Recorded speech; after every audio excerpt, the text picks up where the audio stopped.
Hi Sandra, good to see you again. How are you today? I'm alright. You're alright? Yeah. So how did you find the group?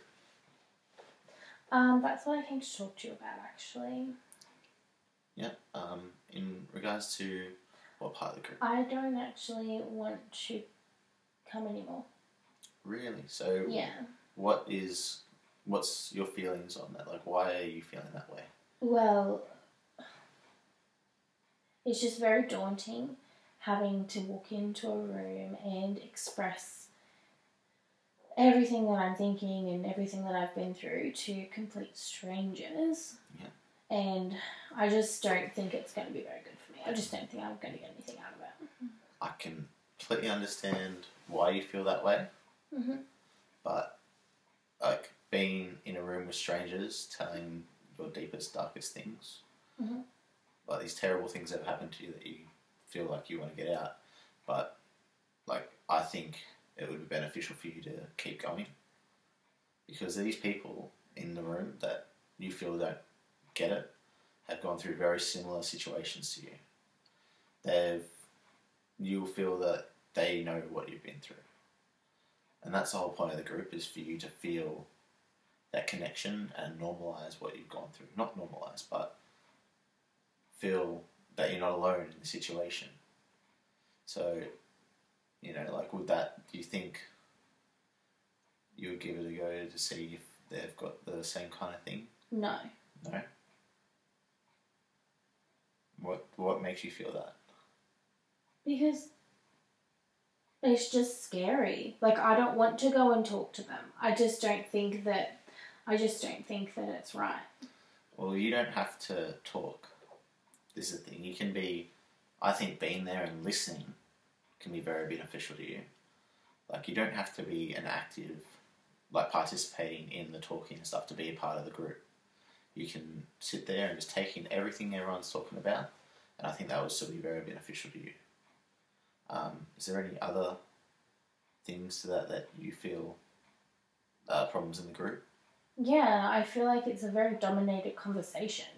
I didn't really even get the opportunity to speak if I wanted to. So you feel like people are dominating and really controlling the group? Controlling the conversation, yeah. Yeah. Well, in the future, I'm happy that you brought this up, because in the future I can try to rectify that, because I would like to give everyone an opportunity to have their say and have their input. But I didn't know, is that why maybe you weren't so engaged in it at the start, do you think? Yeah, it was horrible. Yeah, I can understand that. But what do you think changed? Like, you started coming a bit more active and you seemed a bit more engaged in the conversation later on. And I think that's a positive thing. You must have been feeling something positive from it. Yeah. So what changed, and what do you think maybe you could do to help in these problems you have with the group? I guess towards the end I did start, like you said, I did start sort of, I wanted to be more involved by the end of it. Yeah. I can see that by you were like you had a lot more eye contact and you were following the conversation. And do you think in the future you could like keep coming to it, and if we change some of those situations? I guess so. It's just hard when there's only one person who's really got the floor. Yeah. Like, it's not really a conversation. It's like being spoken to. Yeah. Yeah, I completely understand that. So, do you think maybe we could move who chairs the conversation every week, or? That's actually what I was thinking. That was what I was actually going to present to you, is that, I don't know, I think like maybe if we were to have a different chairperson for each group, that way everyone gets a go and everyone can sort of Have their say. Yeah, have their say. Yeah, I think that would be an actual great idea. I think that's something we could bring to the table for next time, to make sure that everyone in the group has a participation in the group. So we can do that, and I can do my part to try and if someone is dominating the conversation, maybe help out and correlate a bit to give everyone a go. So, but I want you to know that just because you don't have a say at the moment doesn't mean that it isn't being, that you can't keep coming.